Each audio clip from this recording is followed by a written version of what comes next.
princess who thought starvation was salvation. They said the princess was blessed, born under a sky split by a comet. Her first cry echoed to the marble halls like a church bell ringing for vespers. Her mother, a devout queen, believed this child was chosen, not by fortune but by God himself. They named her Seraphina, a name meant to sing with fire and light. From the beginning, the court whispered that she was different, not merely beautiful, not just intelligent, but untouchable, unblemished by earthly things. She did not cry when she fell as a child. She did not squirm during the long, punishing prayers that bent even the knees of grown men. She simply stared ahead, hands clasped, lips still, as though she already understood sacrifice. Her nannies were instructed to feed her little, just enough to keep her upright during processions, to keep the color in her lips when ambassadors came to gaze upon her. Her mother read the old scriptures at night beside the girl's bed, her voice low and trembling, always pausing before passages that mentioned flesh hunger or the sins of indulgence. "The body is a house of temptation," the queen would whisper, her fingertips grazing her daughter's cheek like she was afraid even to touch her. Only by denying it can we hear the voice of the Lord. By the time she was 10, Seraphina fasted for entire days. No one forced her to. It became a ritual she observed with terrifying calm. Servants would carry silver platters piled high with roasted meats, blood oranges, and sugar cakes into her chamber, and she would simply smile, thank them, and leave the food untouched. A chapel was constructed just beside her bedroom, draped in white silks, lined with stained glass panels that cast bleeding light on the floor. She spent hours kneeling on cold stone, not praying aloud, not moving, just kneeling, unmoving, like a doll set carefully in place. The priest said it was holy. The doctors said it was worrying. But the queen would not listen. "She is sanctified," the queen hissed, her voice sharpening whenever anyone suggested the child needed more food. "She is closer to heaven than any of us." By 12, the princess's gowns had to be pinned tighter and tighter. Her wrists jutted like bird bones from the cuffs of her sleeves. Her collarbones cast shadows even in dim candlelight, but she never complained. She never once asked for bread or milk. In fact, she began to write her own prayers. Long, winding scriptures scrawled in cramped handwriting, pages soaked with tears. "My stomach is an empty vessel," one passage read. "Each hunger pain is a bell rung for your attention. Take me, hollow me, fill me with fire." On her 13th birthday, she refused her cake, not in protest, not in drama. She merely bowed her head and said she had eaten the words of the saints that morning and was already full. The court clapped awkwardly. Some of them smiled, but others shifted uncomfortably. Whispers began again. "She looks ill," they said. "Her eyes are too wide. She walks too slowly." But the queen waved it all away. "She is being refined," she said, "like gold in the furnace of God." That winter was cruel. The cold came early and with a pestilence. Servants died. Advisors fled. Even the queen fell ill, vomiting dark clots into her bedsheets. Her skin blistered from fever. But Seraphina remained untouched. She walked barefoot in the frost, her hands clasped, her face pale but beatific. "The Lord preserve the obedient," she whispered to herself again and again. Then one night, a scream echoed from her chambers. It wasn't pain, not fear. It was joy, a scream like a hymn. They found her on the floor, arms outstretched, spine arched unnaturally. Her eyes were wide open, but she was not seeing them. Her mouth hung open in a grin too wide for her face. She whispered something no one could quite hear. When they leaned in, they swore they heard singing, faint, from deep within her chest, as though something inside her had found a voice of its own. From that day forward, Seraphina refused all food, even water. She said she had been touched, not by angels, but by something deeper, something darker. "The hunger is holy," she murmured. "The pain is the path." Her body began to shrivel. Her skin clung to her bones like parchment over kindling. She could no longer walk. They carried her to her chapel, propping her up against the altar. She smiled at the stained glass, now cracked from the cold. She spoke to no one except her God. Her final months were slow, unreal.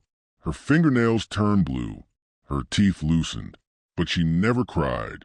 In fact, she laughed, soft, breathless chuckles that came at random. When asked what was so funny, she replied, "He is coming." On her 15th birthday, she died, kneeling. No one saw it happen. A maid found her just before dawn, her hands frozen in prayer, her eyes open, fixed on the altar's golden cross. But something was wrong. Her lips were curled into a grin, yes, but her body was too light. When they lifted her, they realized she weighed almost nothing. A breeze stirred through the open window, and her gown fluttered like paper. And something else. Her ribs had collapsed inward, as though something inside her had been hollowed out. No autopsy was permitted. The Queen ordered her daughter's body sealed in a glass coffin and placed in the chapel, surrounded by candles that never went out. She declared the girl a martyr, a blessed child who would starve herself into heaven. The court fell silent. No one argued, but behind closed doors they muttered, because the night after Seraphina died, one of the altar boys was found in the chapel, mouth sewn shut with golden thread, his hands broken at the wrists. He had carved something into the floor before he died. A single word, hollow. Years passed. The kingdom tried to forget.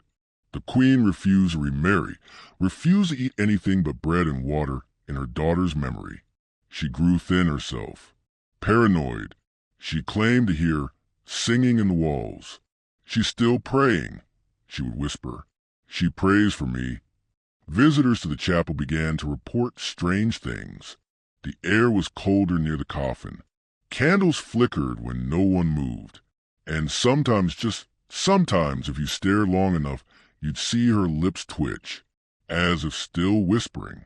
One night, a nun was found kneeling before the coffin, dead, her face wet with tears. Clutched in her hand was a scrap of paper that read, "She says the hunger never ends." Eventually, the chapel was locked. The queen died soon after, thin as thread. The royal family buried her beside her daughter, though many said it wasn't wise. That something had taken root in the girl's corpse. Not rot, not decay, but something else. Something waiting. Centuries later, long after the castle had fallen to ruin, a group of travelers broke into the chapel, looking for gold or relics to sell. They found the glass coffin still intact, but it was empty, and scratched into the inside of the lid, with what looked like a fingernail, were the words, "Feed me." The travelers did not speak of what they saw for weeks. When they returned to their village, they looked thinner. One refused to eat. One tore out his own tongue and left it on the chapel steps days later. The youngest of them, a boy no older than 16, began writing prayers in blood, lining the inside of his barn with pages that read, "Only she is coming." The village priest tried to burn the writings. The fire would not catch. The papers would not burn. Instead, they oozed with something wet, something that smelled faintly of iron and milk left too long in the sun. That night, the priest was found in the bell tower, hanging upside down, his chest carved open, empty, not bloodless, empty, as if the organs had never been there to begin with. One by one, those who entered the chapel began to vanish. The ruins of the castle grew quieter, but the villagers swore that sometimes, on nights when the moon was pale and dying, you could hear a soft scraping, not footsteps, not wind, just the slow scratch of something thin and sharp dragging along stone. Something hungry.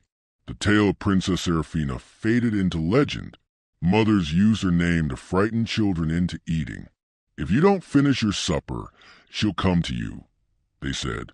"She hates the full." And then they would glance at the door, just once, just to be sure it was closed. But her story was not content to be legend. It spread in whispers, in echoes, in things half seen in mirrors. Monasteries across the region began reporting a strange affliction among their nuns.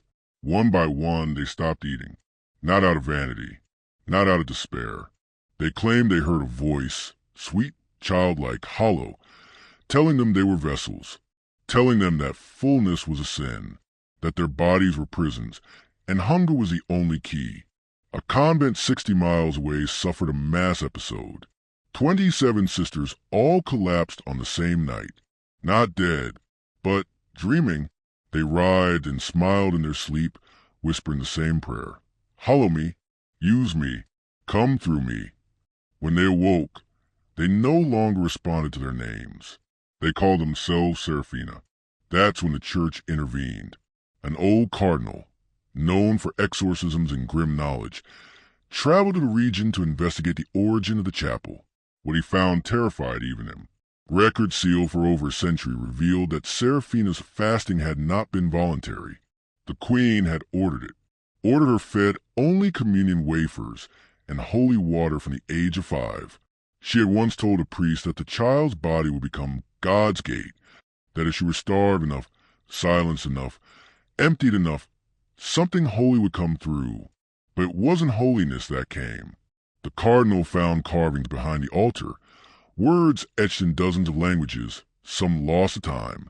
Not scripture, not prayer, commands, invocations, a ritual disguised as worship. The queen had turned her daughter into a vessel. But vessels don't choose what fills them. What filled Seraphina was not God. It had no name, no warmth, no promise of heaven. It was hunger itself, ancient and intelligent, sealed beneath flesh for centuries, fed by pain and devotion. And now it was loose. The cardinal tried to bless the chapel. He never made it out. The coffin reappeared 1 month later in a different country, a cathedral in ruins. The clergy didn't recognize it for what it was. They placed it in their crypts as a relic of unknown origin. Within days, the bishop began wasting away. He claimed he saw a child in his dreams, her lips sewn shut with gold, her ribs moving like wings beneath her skin. She spoke without sound, but he understood her. He died with a smile stretched across his jaw. The cathedral closed, then collapsed. Now the story travels in stranger ways. A manuscript in a monastery turns up with unfamiliar handwriting. Pages about hunger, about sacrifice, about a princess who learned to pray with her bones. A girl in a quiet town locks herself in her room and paints her walls with scripture she never read. A hospice nurse in another country watches a patient waste away without explanation and swears she heard laughter coming from the patient's mouth after they had stopped breathing. They say Seraphina was the first, but not the last, because hunger spreads. It wears faces. It speaks in dreams. It waits for the empty, the grieving, the devout. It waits in mirrors and silence, in the chill before dawn. And once it speaks to you, once you feel its voice inside your bones, you can't fill yourself again. Not with food, not with love, not even with God. You begin to fast. Not because you want to, but because something inside you has begun to whisper, "Feed me." And it never stops. Those who have heard it say it begins softly, never with thunder or screaming or revelation, just a faint suggestion in the back of the skull, like a memory you didn't make. The first day, you skip breakfast without thinking. The second, you forget to eat lunch. By the third, the sight of food makes you nauseous. It isn't disgust, it's something gentler, like your body is preparing for something else, as if it knows it's not meant for flesh anymore. By the time the voice speaks in full, you're already too thin. Your fingers tremble when you hold a spoon. Your spine has begun to ache, curving into a prayer you didn't mean to make. That's when it tells you she is inside now. The hunger spreads like a virus, but it isn't transmitted through blood or breath. It's passed through stories, through memory, through faith. The moment you believe in her, even a little, it takes root. A cathedral in Marseille was torn down brick by brick after every monk inside starved themselves to death. Before they died, they wrote identical confessions in different handwriting. She is a gate. I am the lock. Break me. Their bones were arranged afterward in a spiral, and their stomachs were missing. Not opened, not eaten, gone, as if erased. An orphanage in Hungary was shut down after 6 children stood in a circle and refused to eat for 13 days.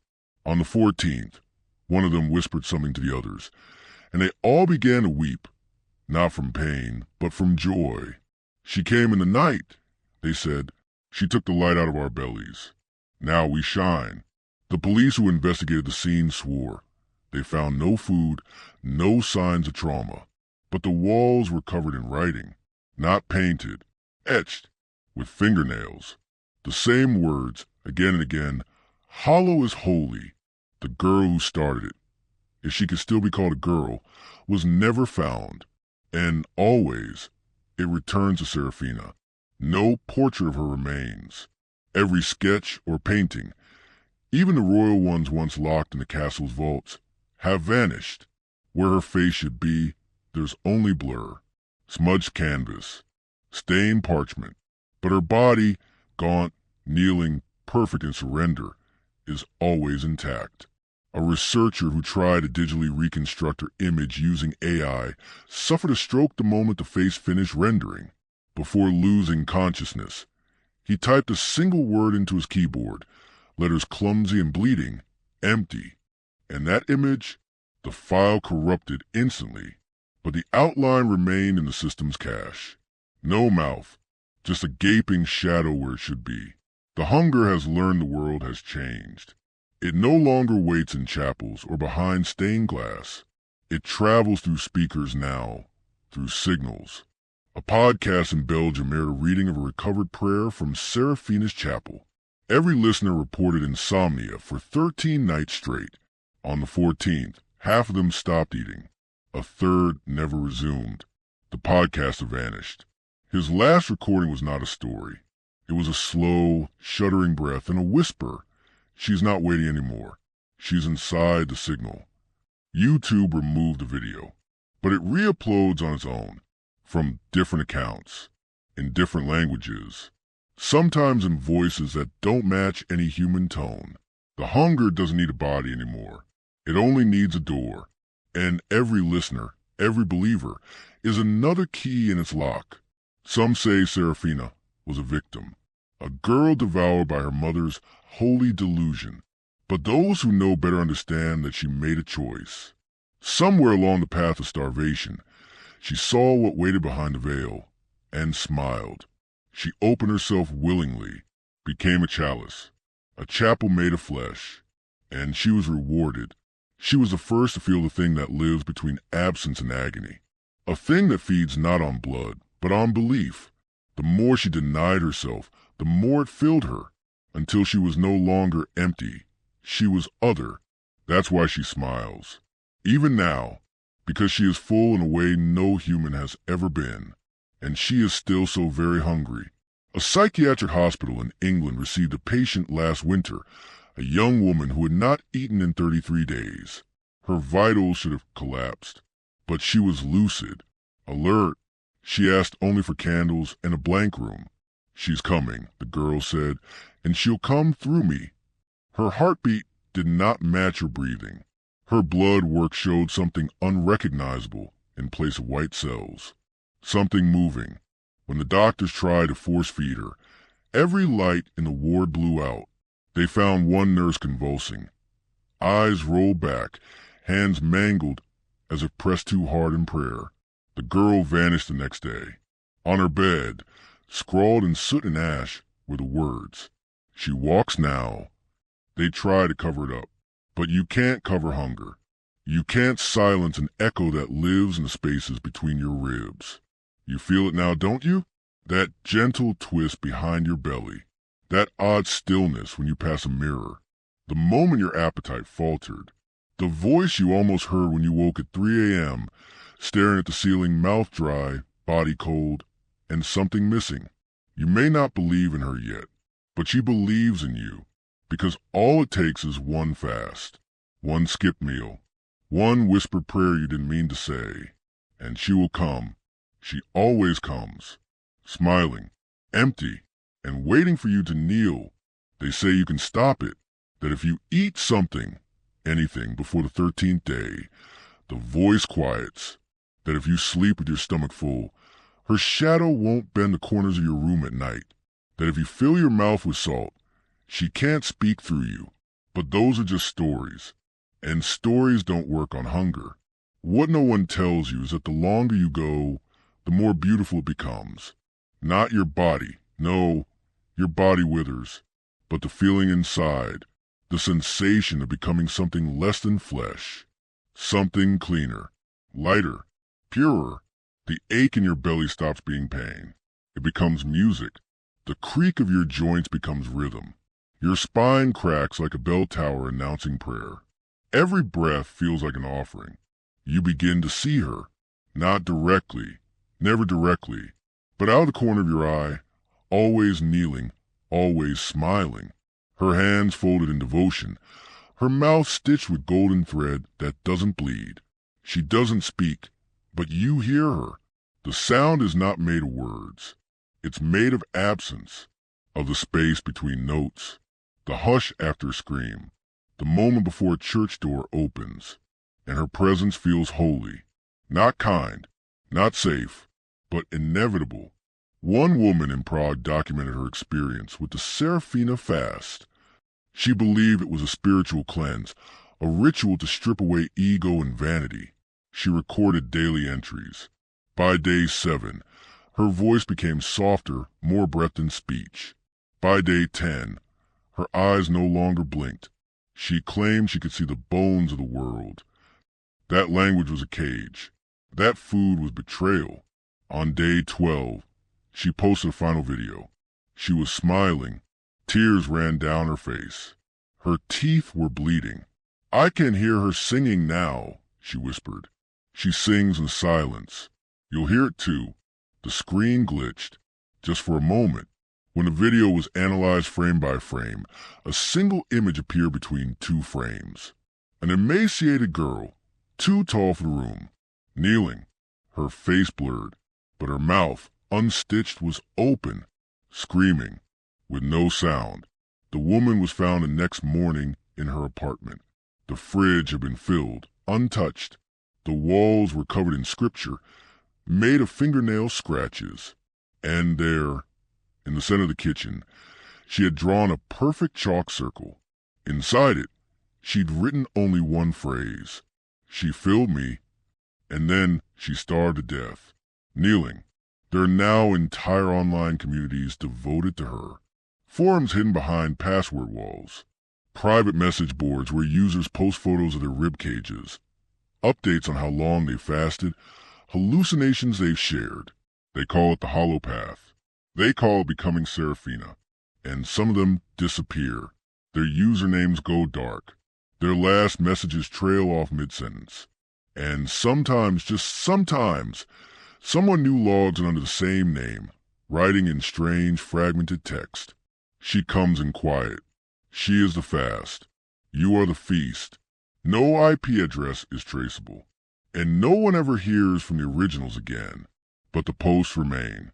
There is one report, unpublished, smuggled from a Vatican archive.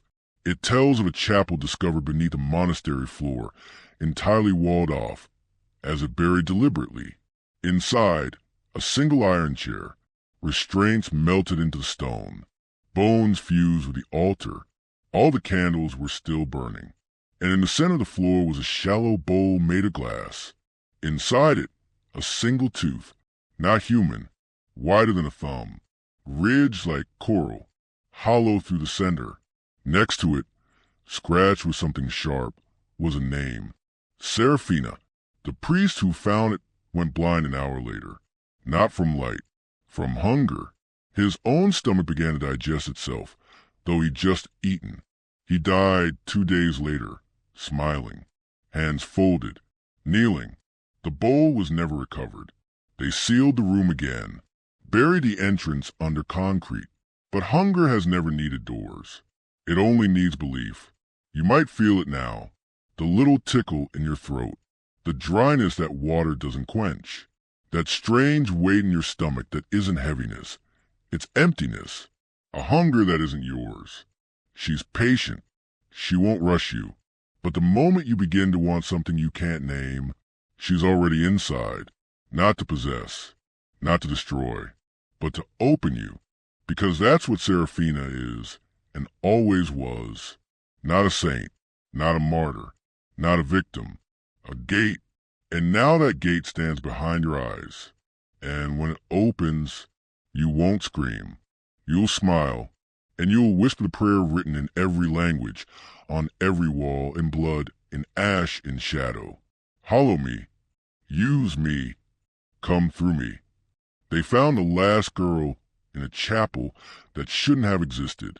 No maps marked it. No records named it. Just a clearing deep in the woods, where trees bent backward like they were recoiling from something buried in the soil. She was kneeling in the center of a circle made of her own hair, naked, eyes open, grinning, no heart in her chest. Not torn, not cut, simply gone. And on the wall behind her, carved into the stone with bare fingers, with a final word she ever wrote, I was never hungry. She was. They burned the chapel. They salted the earth. They poured concrete 10 feet thick over the roots and said 100 prayers backward. It didn't matter, because in homes all over the world, children were waking in the middle of the night, sitting up, smiling, staring at corners, kneeling beside their beds, whispering in voices not their own. Parents chalked it up to nightmares, growing pains, spiritual phases. They didn't understand. It had already begun again, because the story had been told. And once a story is told, it becomes memory. And once memory is believed in, it becomes real. And once something real is empty, it must be filled. So if you find yourself reaching for food but forgetting to eat, if you wake up thirstier than you were when you fell asleep, if your mirror fogs so you haven't touched water, if you see a girl in your peripheral vision, kneeling, smiling, mouth stitched with gold, don't run, don't scream, don't even pray, because the moment you acknowledge her, she's through. And when she comes, she won't touch you. She'll just kneel beside you and wait as your body begins to vanish from the inside out, as the hunger makes room, as the gate creaks open, and as you smile with lips that no longer belong to you, you will hear her last words, not spoken in your ears, but breathed from your bones. I was chosen, and now so are you.